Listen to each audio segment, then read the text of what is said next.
Subscribe now and press the bell icon. Never miss an update. लहरों से डर के नौका पार नहीं होती और कोशिश करने वालों की कभी हार नहीं होती। यस, जिस घड़ी का आप सभी को बहुत ज्यादा इंतजार था वो घड़ी आपके सामने आ चुकी है, आपका पेट का एग्जाम, जो कि कल और परसों होने वाला है। पेट के एग्जाम के लिए आपको अपनी प्रिपरेशन इतनी मजबूत रखनी है कि कोई भी क्वेश्चन आपसे बच ना पाए। जैसा कि आप सभी जानते हैं कि जीएस का वेटेज सबसे ज्यादा होने वाला है। 50 मार्क्स के क्वेश्चंस आपको देखने को मिलेंगे। इंग्लिश के आपको 5 क्वेश्चंस देखने को मिलेंगे, जिसमें आपका कवर अप होगा ग्रामर पोर्शन और पैसेज का पोर्शन। ग्रामर से आपको 2 to 3 क्वेश्चंस और पैसेज से हो सकता है आपके पास सिर्फ 2 क्वेश्चंस देखने को मिलेंगे। तो सर, जैसा कि अभी हमने बताया कि जीएस का पोर्शन सबसे ज्यादा कवर अप होने वाला है, तो क्या इसकी प्राथमिकता होगी बच्चों के लिए एग्जाम्स में?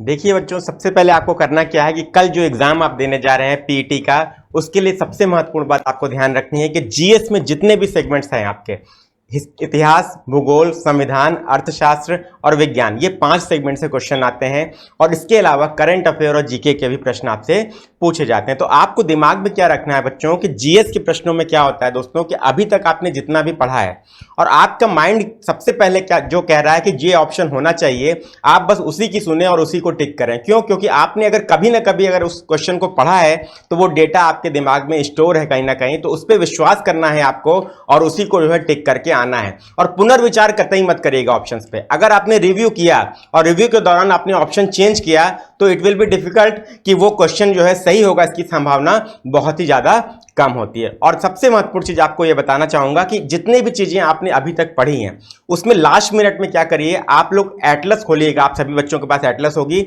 और भूगोल में एक बार भारत का राजनीतिक मानचित्र में खोलिएगा और उसमें देखिएगा कि जितने पर्वत हैं आपके, हिमालय पर्वत, दक्षिण भारत के पर्वत और उत्तर पूर्वी भारत के पर्वत, उनकी लोकेशन देख लीजिएगा।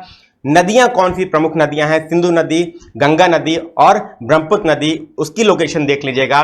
और विश्व का भूगोल का मानचित्र भी एक बार खोलिएगा। कितने महाद्वीप हैं, कितने महासागर हैं और कितने प्रमुख पर्वत हैं, कितने प्रमुख नदियां हैं, इन सब के बारे में जानकारी देख लीजिएगा। इसके अतिरिक्त दोस्तों, Tropic of Cancer, Tropic of Capricorn और इक्वेटर के ऊपर कि कौन कौन से देश लाई करते हैं, ये जरूर देख के जाइएगा। क्योंकि इसमें क्या है, आपको कोई टाइम नहीं लगने वाला बच्चों। इसको आप चाहेंगे तो 15 मिनट के अंदर पूरा देख सकते हैं और भूगोल आपका पूरा कवर हो जाएगा।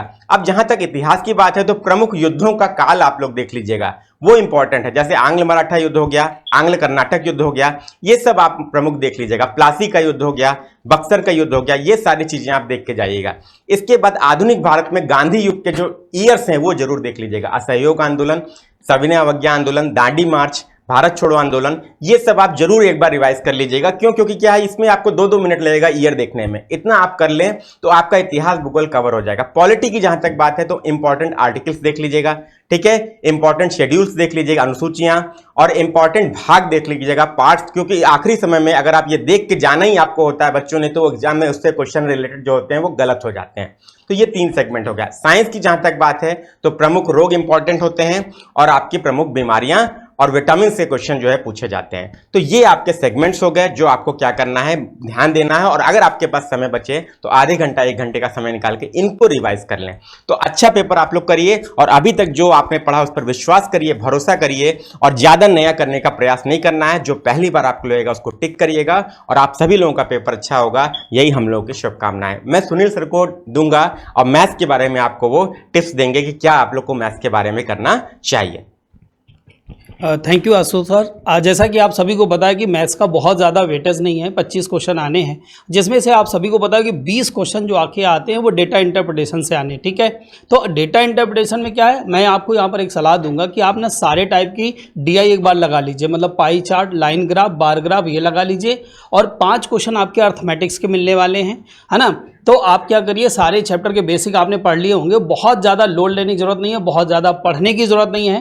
देखिए पेपर अच्छा जाए इसके लिए मैं यहाँ पर ये बोलूँगा कि आज आपका शांत रहना, कूल रहना बहुत ज़रूरी है और पेपर सेंटर पे कम से कम 1 घंटे पहले पहुंचना आपका बहुत ज़रूरी है। मैथ्स में आपको पता है कि कंफ्यूजिंग वाला कोई पार्ट नहीं होता, सही तो सही, गलत तो गलत, तो वहाँ पर टाइम वेस्ट करने की कोई ज़रूरत नहीं है। कुलदीप सर, आपके हिसाब से क्या लगता है? यहाँ पे सुनील सर ने बिल्कुल सही बात कही है। सबसे पहले कीप काम हो जाइए और आराम से रिलैक्स करिए। ये एक नॉर्मल एग्जाम है, ये आपका एक तरह से प्री बेस है, क्योंकि स्टेट लेवल वैकेंसी में अब ये आवश्यक हो गया है UPSSC पैट का पार्ट। सबसे पहले तो कीप काम हो जाइए, नींद पूरी लीजिए। यहाँ पे सुनील सर ने बिल्कुल सही सलाह दी है भाई, सबसे पहले आराम से नींद पूरी लीजिए चीज़ों के साथ में, आराम माइंड से जाइए। कुछ लोगों का सेंटर थोड़ा दूर गया है तो समय रहते सेंटर तक पहुँच जाइए। आपका एडमिट कार्ड, आपकी जेरोक्स, आपकी ID ये सब रख लीजिए ताकि कोई पैनिक ना हो। अब दूसरी बात मैं यहाँ पे ये आता हूँ कि जो हिंदी और रीजनिंग का पार्ट आने वाला है, हिंदी का पार्ट जैसे 15 नंबर का है, जिसमें से 2 पैसेज आपको देखने को मिलेंगे और एक आपको ग्रामर का पार्ट देखने को मिलेगा। ग्रामर का पार्ट बहुत मुश्किल नहीं आएगा, मुहावरे, विलोम शब्द आते हैं जो आसानी से आप कर पाएंगे। इसके अलावा आप लोगों का जो पैसेज आए तो पहले पैसेज के क्वेश्चन पढ़िएगा, क्योंकि जब आप पैसेज के क्वेश्चन पढ़ लेते हैं उसके बाद में जब आप पैसेज को अटेम्प्ट करते हैं तो आपका ध्यान उन्हीं क्वेश्चंस के ऊपर होता है। और ये बहुत ज़रूरी, आशुतोष सर ने भी बताया था कि भाई रिवीजन इस वक्त आपके लिए रामबाण है। जितना आप रिवीजन कर लें वो सबसे बढ़िया है। चाहे मैथ्स के फॉर्मूले हो, ये बहुत आवश्यक होते हैं, है ना। और सुनील सर ने यहाँ बिल्कुल सही कहा है भाई, आता है मैथ्स और रीजनिंग में तो आता है, नहीं आता है तो गैस मत करने की ज़रूरत नहीं है, वो नहीं आता है यहाँ पे, है ना। तो ये बहुत ज़रूरी पार्ट यहाँ पे होगा। आराम से आप अपना काम माइंड के साथ पेपर करिए, कोई लोड लेने की ज़रूरत नहीं है, अच्छे से आप अटेम्प्ट करिएगा, सभी अच्छे होंगे, कोई टेंशन वाली चीज़ नहीं है। यहाँ पे शालिनी मैम भी हमारे साथ हैं। शालिनी मैम कुछ कहना चाहती हैं? बिल्कुल, आप जितना हो सके उतना काम हो करके एग्जाम को दीजिएगा, बिल्कुल भी घबराने की जरूरत नहीं है।